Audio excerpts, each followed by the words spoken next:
What happened at that time was that while we were driving, we were actually on the way to a conference. It was my dean, Dr. Jerry Butcher from Pierpoint Community and Technical College, where I'm working as a physicist and teach. And we were on a business trip to Philadelphia for a conference. And while we were driving, he was describing some information about the clouds, and I could not see that, but I didn't pay special attention to it. And then we made a stop at a rest stop, and I was picking up my tray with the food that I purchased, and I was telling the person who was handing to me the food, I said, you know, don't I get a cup for my drink? And she said, it's already on your tray. And I didn't see it. And then I was trying to pick up the tray, and it fell because I couldn't hold on to it. And then I was sitting down, and my right eyelid would not open anymore. It was getting more and more numb, and my right side, the cheek and the nose, were really numb. And soon I realized something terrible is happening. And then, because they thought it might be a real stroke, they were bringing me by helicopter to the hospital in Altoona. And that's where they found out about the aneurysm. And then they were asking me where I would want to be transferred to.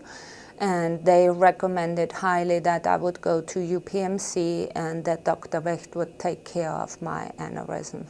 My impression about how I was taken care of here at UPMC by Dr. Wecht and his group was that at any point everything was explained to me.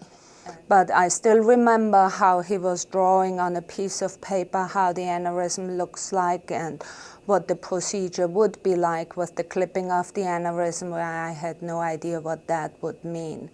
But with the simple drawing, he explained to me in simple terms what would be ahead. And I still remember he had on his keychain a little clip that was the actual clip, like it would be then in my brain to clip the aneurysm. And so I saw what would be done before the surgery. I missed 1 week of teaching. And the reason was I had this 1 week in the hospital, and then where somebody was substituting me, but I prepared online modules so the students could do their work, but there was one contact person who could check with them in case they needed help.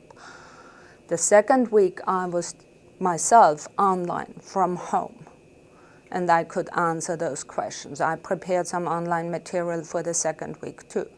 And 3 weeks after the surgery, I was in the classroom.